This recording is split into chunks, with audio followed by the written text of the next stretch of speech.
Welcome to my channel. Today we will be talking about the topic given, is SoFi a bank or a fintech company?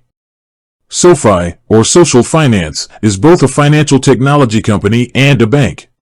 SoFi's fintech roots. SoFi started in 2011 as a fintech company. Fintech is a broad term for companies that use technology to offer financial services. They began by focusing on student loan refinancing and later expanded their offerings to include personal loans, mortgages, and investment services. A key part of SoFi's business model was to act as a digital-first company without the physical branches of traditional banks. The evolution into a bank. In early 2022, SoFi received a national bank charter from the Office of the Comptroller of the Currency, which is a big deal in the financial world. This was a significant turning point, allowing SoFi to operate as a full-fledged, nationally chartered bank.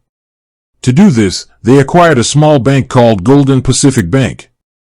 This bank charter means that SoFi can now offer banking products that are FDIC insured, such as checking and savings accounts. This is a crucial difference. Before becoming a bank, SoFi had to partner with other banks to hold customer deposits, but now they can do it themselves. Why this matters? The transition from a fintech to a bank allows SoFi to do several things.